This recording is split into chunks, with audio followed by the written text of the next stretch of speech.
The reflecting pool destroyed the ellipse. Have you seen it lately? Destroyed the east wing of the White House. Destroyed. And one of the things that we're seeing over and over again is Donald Trump picking campaign donors or having no bid contract rewards to people he knows or people in his orbit who are doing this work or who are pretending to do the work or who are doing things but not doing it well or one of those things. When you delve deeper into what's going on in the reflecting pool and you say, well, who was in charge of the filtration system? You find it's this guy, John Cafaro, guy who hangs out around Mar-a-Lago, looks like the Penguin from the Batman movie or a character straight out of Clue. But this is a Trump donor, Mar-a-Lago neighbor, John Cafaro, got a no-bid contract to install a water purification system for the reflecting pool. Now, what CNN reported is that water purification system probably wasn't even installed until after the water was let in from the Potomac, which has the algae in it. This guy has 2 prior convictions, one for potentially bribing a member of Congress, another for a loan that violated campaign finance laws. Trump has described him as a fantastic man. Here's how he's been described as well. The man behind the reflecting pool fiasco in D.C. is John Cafaro from Youngstown, who pled guilty to conspiracy and turned star witness against Jim Traficant, the infamous U.S. House representative who was sent to jail for bribery and racketeering. There's another image of the guy right here when he was in his showing up for court for that court proceeding where he ended up pleading guilty. He got a $1.7 million no bid contract. Green Water Services out of Brookfield, Ohio. They call it Green Water Services. Can you believe it? It's almost, if you scripted this, you'd be like, seriously? And you have this guy, you have the people who painted the bottom blue. That was a no bid contract of people who were close to Donald Trump. There's investigations into the construction companies that were hired to demolish these wings. You all know about the UFC fight that took place. Now we're seeing photos of what the ellipse looks like. And the ellipse is utterly destroyed as well. I mean, they literally turned Washington, D.C. into a junkyard. And then Donald Trump says, look, this all looks amazing. This is the golden age. I've never seen anything so horrific looking before. You know, and so one of the questions that are naturally being asked is, you know, what can we do about this? I mean, this doesn't belong to Donald Trump. This belongs to we the people. You know, can we file a class action against, you know, then this is a use of our taxpayer dollars. And, you know, generally there's no what's called general taxpayer standing. But at what point is enough? And if there isn't any laws for we the people to be able to validly bring a class action, when we think about, you know, long-term issues where I'm not sure if any of this was even fathomable to people 15, 20 years ago as something that could happen.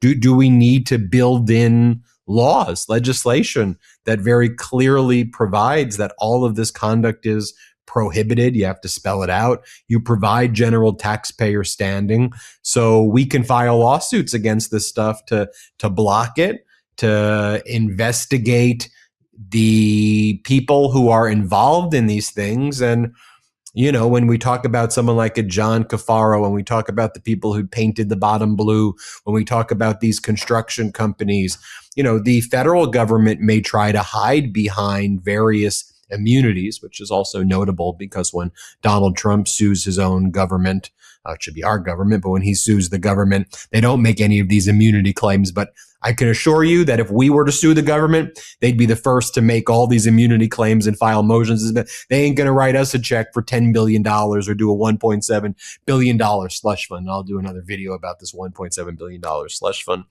this weekend as well. But I think we've got to really address this. And you know, we've been blowing the whistle right away at the very outset.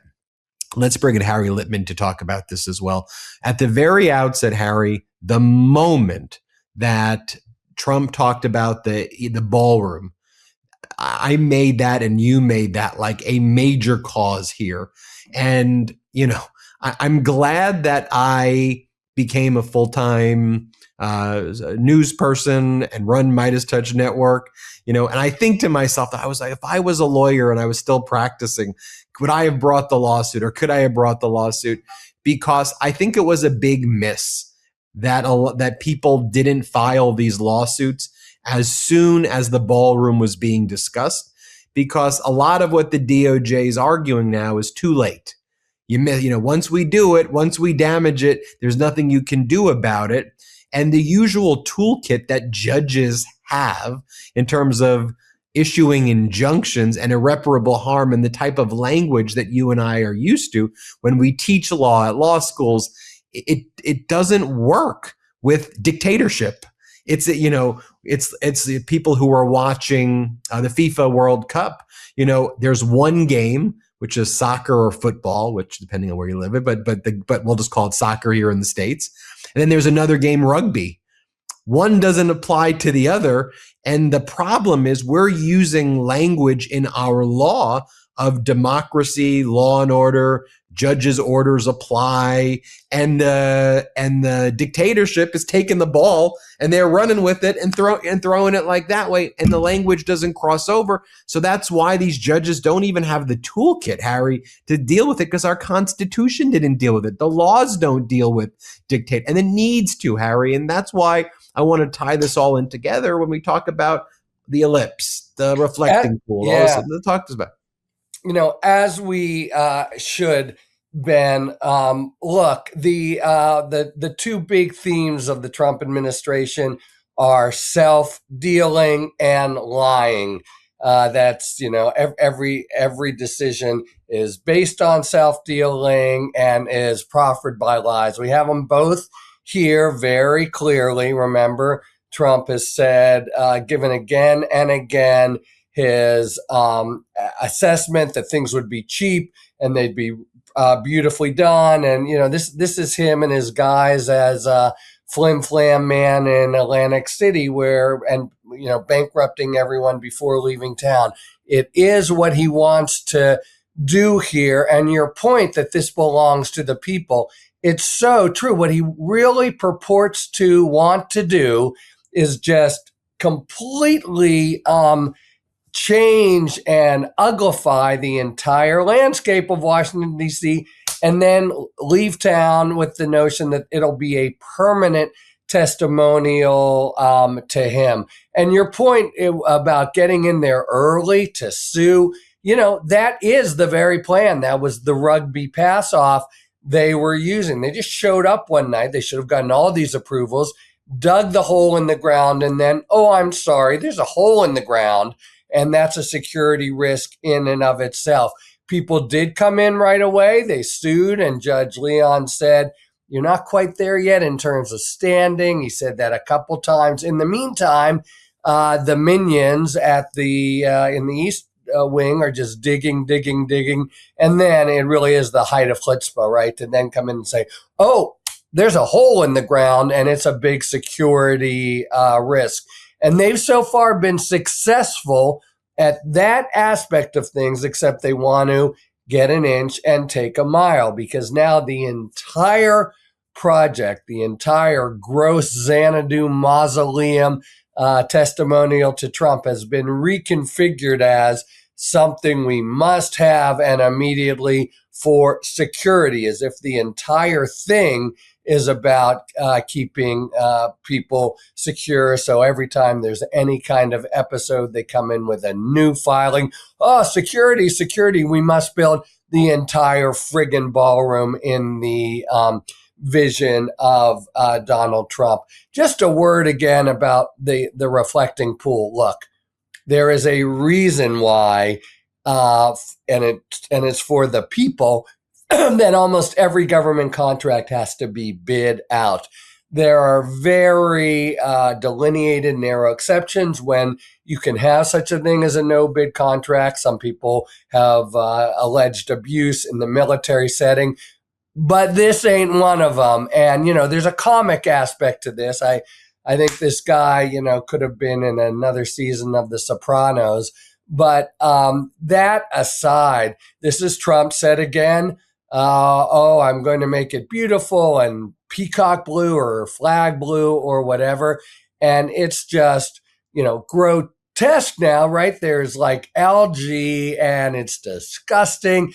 It's not exactly Trump. I guess that could have happened in the heat and humidity of Washington, except he's the one who came out beating his chest and boasting about the great work he's doing. He wants to have this July 4th big celebration, and that reflecting pool, which runs precisely from the Lincoln, up to the Washington Monument, is just going to be it looks like a putrid, toxic dump. That's thank you, Donald Trump. But again, what it shows is he lied about it. He lied about who would fund it. And if you want to put in the East Wing, where the prices are going up and public money is being used, and he used his own buddies in a way that they're self-dealing, just grabbing cash for him and his family, and they're self-dealing, giving cash to his friends, including the January 6th insurrectionists. That's also self-dealing, and it's just the Trump administration par excellence, if you want to say, or really par putrescence. It's just completely in keeping. And all of this stuff, I'll finish here. There are legal routes. There's a part for Congress to be playing. They haven't been playing it, but also the administration has been just completely bypassing them and ignoring them, as they've done from the very beginning. And the final result is really, it could well be like an eyesore that ruins a pretty beautiful city, the central part of the Capitol that we all see in seventh grade, forever. Thank you very much, Donald Trump. I mean, it's shocking how grotesque it looks. Like, I think even if you were to run it through an AI prompt and say, make it gross, and then in your wildest imagination, the way it looks now is worse than that.